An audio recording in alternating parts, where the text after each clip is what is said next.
Okay, resources that I'm handing out this evening that you will also be getting in your students folder. If you're not making it tonight, you're gonna get this. It's a couple different pages, and basically it hits on all the different things that we're gonna be doing in first grade, but it gives you a way that they apply at home, some easy ways that you can help your kid grow, really without them even realizing what you're doing. So very helpful, check that out. You'll also find one of these pages about reading at home and how big of a difference it can make. Guys, seriously, like the making reading fun for them and knowing that you're just as much engaged as them and like you want to read with them, read to them, creating a routine, like it's huge. So that practice is the only type of homework that we're gonna go for this year, which I'll explain in a minute. There's some more information on that if you wanna check it out. And yeah, anyways, check it out. I'll talk about sight words. Well, I'll talk about it now. So sight words are something that are crucial for first graders.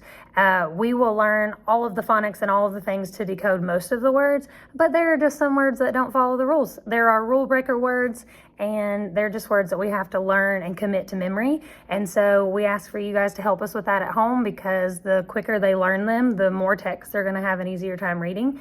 And so we have tested your kiddos and figured out where they kind of fall with what words they need to be working on. Miss Adams will put those words in the back part of their folder, so like the clear sheet on the very back, and those will be the words that your kiddo is focusing on. Some of the lists may have up to 20 words. Some of them may have a whole 100 set of fry words. It just depends on what we're working on.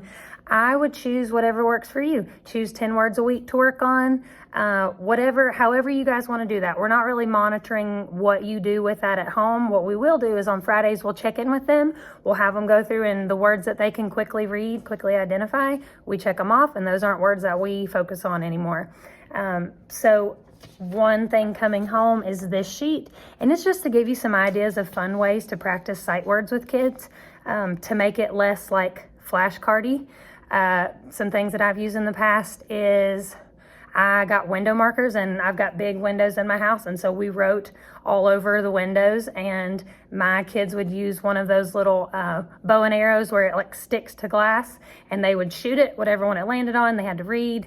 For my little boy, who took a little more work, we would post different sight words around the house, and when he passed them, he had to tap it and read it. So different things, check it out. Again, make it fun so they don't even know they're working, and we'll help nail down those sight words in no time. Okay, the big focus for the evening, homework. If you have not heard me say it yet, I don't like homework, okay? I think kids work their tails off while they're here with us. At least I know that my first graders are working their tails off in here because we expect it, and they have jumped right in on that. But I want them to be able to, when they leave here, I want them to be able to go have fun. I want them to be outside. I want them to enjoy time with you.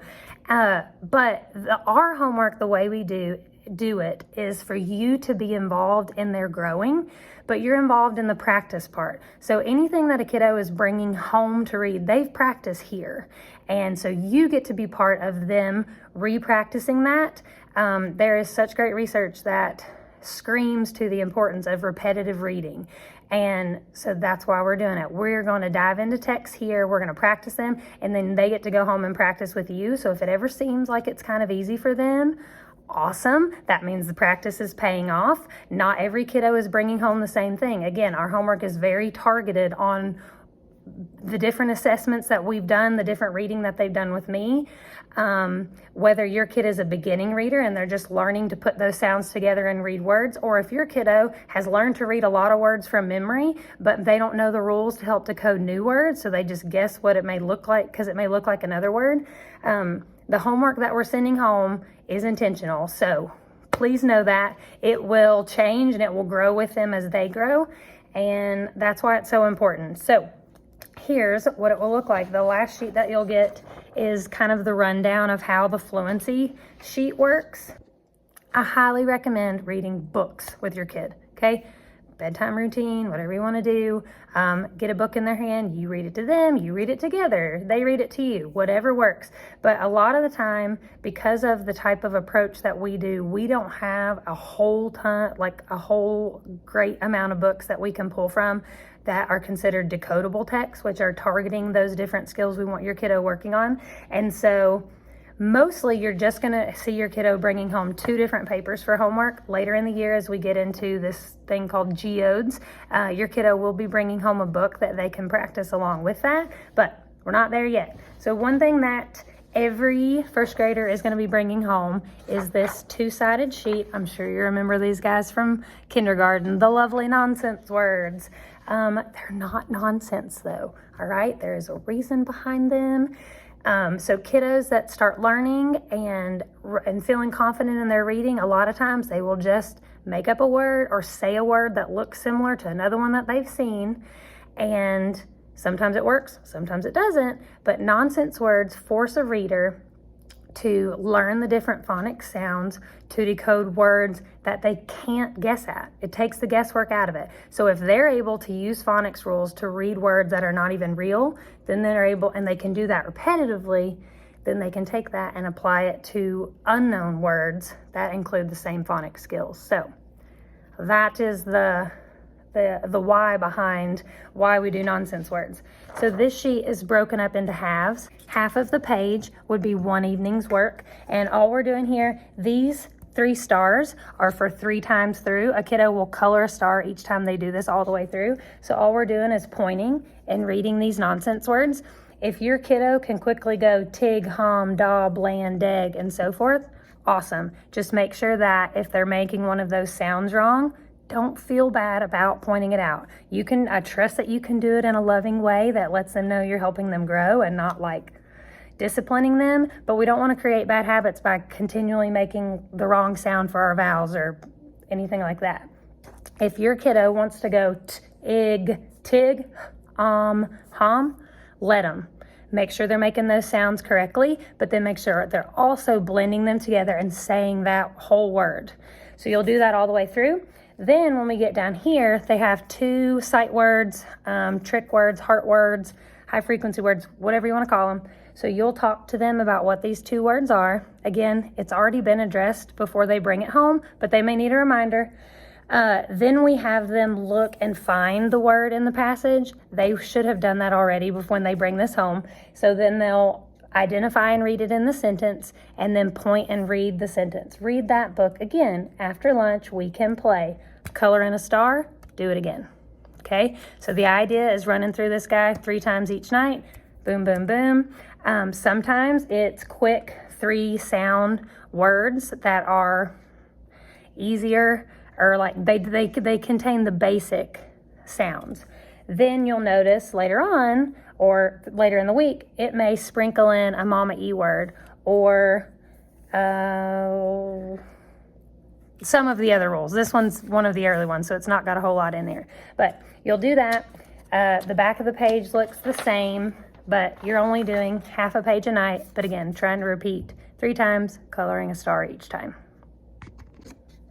Okay, this is the other reading practice. This is a reading fluency. So when you see this guy, this explains what to do here if you happen to miss it or if you just need to read it to understand it. So this passage, kiddos are also getting in their daily checklist, which is what contains the work they are working on when they are not at a teacher table or with a volunteer reading. So they're practicing this. Don't let them act like they don't know what they're doing, because we've already dove in and gave it a good try. What they do is they will point and say the sounds of those letters. You'll notice those will get harder and harder as we move through more sounds. Then down here, they're going to use the focus sound, which you can always see right up here. So like this is a passage working on sh, sh.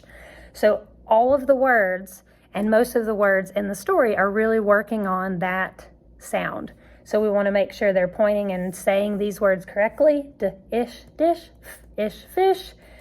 All the way through. They're going to do the same things with nonsense words. They record themselves reading this on their iPads during the day, and they read it with me as a warm-up when they come over first thing. So again, they've had practice with this. This should be a pretty quick run through for them. And typically, I will say, typically students will work on a passage for 2 days, because what is happening during that 2 days, they are reading it at least 3 times while they are at school. Okay, so they're getting it in their checklist, and they're having to read all of this all the way through and record it on their iPads. Then they have to come and read this all the way through with me at my table.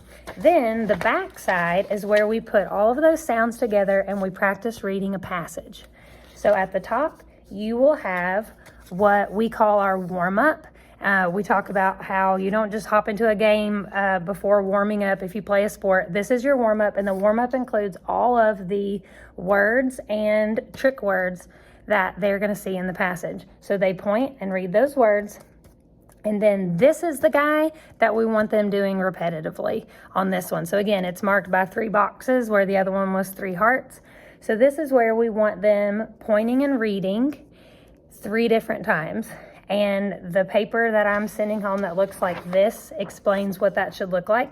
For the first read, we really want your kiddo focusing on accuracy, making sure they're decoding those words correctly and reading them as they are.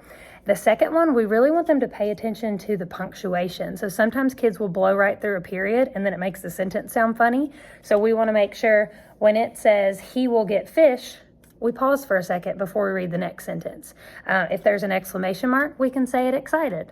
The last one is we're reading it again to really think about what we're reading for that 3rd time, because we want to make sure we're comprehending, especially with these decodable texts. Sometimes they're kind of not the most in-depth because they're working on a specific skill and not all of the words. But we want them to read it the 3rd time for comprehension, and then they will answer 1 question down here each night. So if you have this passage 2 nights in a row, you're doing this 3 times every evening, and you're answering 1 question each night. This is also being practiced in class, so they are having to record them. They're having to do a run through their practice round. Then they have to record themselves on their iPad, and our Seesaw app is able to actually listen to them and note how well they're reading the words correctly. Then they come to me and they read this at my table. And starting next week, our reading buddies will also be pulling kiddos to read this with them too. So again, it's really finding out what our kiddos need to work on and going to town on it and making sure that we're working on exactly that skill and giving them lots of practice in doing so. Your help is just making sure that we're practicing at home, helping them build that confidence that I know they all want.